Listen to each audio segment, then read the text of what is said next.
Assalamualaikum warahmatullahi wabarakatuh.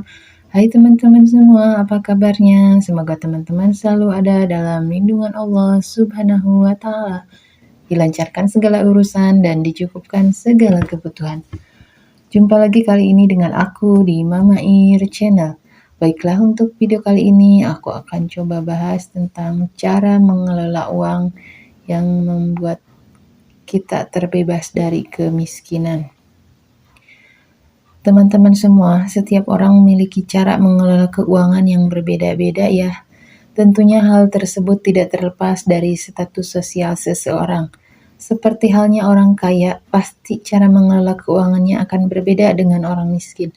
Dan cara mengelola keuangan tersebut secara tidak langsung dapat menentukan kemanfaatan uang kita untuk hari ini dan di masa mendatang.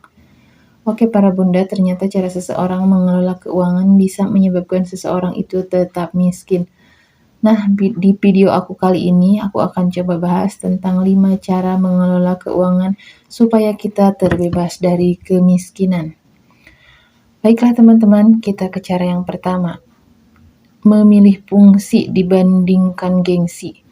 Bunda-bunda semua, tentu kita sering melihat orang-orang di sekitar kita, baik itu teman atau tetangga kita, yang membeli barang-barang bermerek hanya karena gengsi semata.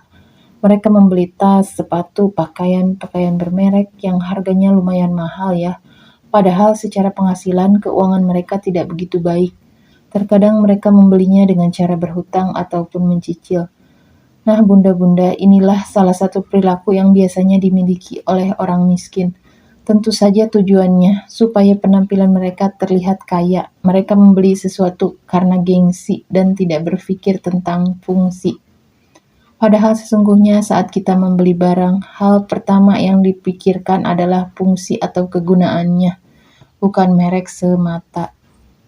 Sementara orang-orang kaya biasanya saat membeli suatu barang lebih fokus pada fungsi, sedangkan yang miskin cenderung terjebak pada gengsi.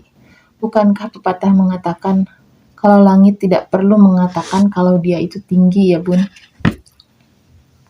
Cara mengelola keuangan yang kedua, lebih menggunakan logika daripada perasaan. Orang-orang kaya biasanya mereka sangat logis dan realistis dalam mengelola keuangan. Mereka selalu berpikir bagaimana caranya meningkatkan fungsi dan nilai dari uang yang mereka miliki.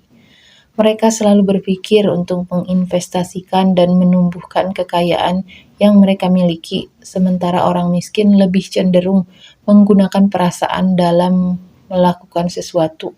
Mereka lebih memilih menghabiskan uang yang mereka miliki untuk membeli barang-barang yang mereka suka atau sesuatu hal yang mereka inginkan. Kemudian cara mengelola uang yang ketiga, yaitu dengan cara memisahkan uang. Para bunda semua, memisahkan uang sesuai pos-pos tertentu sangat membantu dalam mengelola keuangan yang sehat ya. Jika orang kaya memisahkan uang dalam rekening yang berbeda-beda, tentunya mereka memisahkan rekening yang khusus untuk usaha atau bisnis mereka, sedang rekening yang lainnya untuk urusan keluarga. Begitupun untuk investasi atau dana darurat, ada rekening yang berbeda. Dan untuk kita yang berpenghasilan menengah ke bawah, tentunya harus membiasakan mengelola keuangan dengan baik. Kalau kita belum mampu memisahkan dalam bentuk rekening tabungan, kita bisa memisahkan uang dengan metode amplop. Isi amplop sesuai pos-pos kebutuhan dan kewajiban. Yang keempat, cara mengelola keuangan yang keempat yaitu mencatat dan mengingat. Para bunda semua, apakah bunda-bunda ingat berapa banyak uang pengeluaran yang bunda habiskan selama 1 bulan dan kemana saja habisnya uang belanja dalam 1 bulan itu? Mungkin bagi bunda-bunda yang selalu mencatat akan mudah untuk mengingatnya ya. Kita harus tahu persis berapa pemasukan dan digunakan untuk apa saja. Biasakanlah untuk mengelola keuangan dengan baik supaya kita tidak terjebak dalam hidup miskin.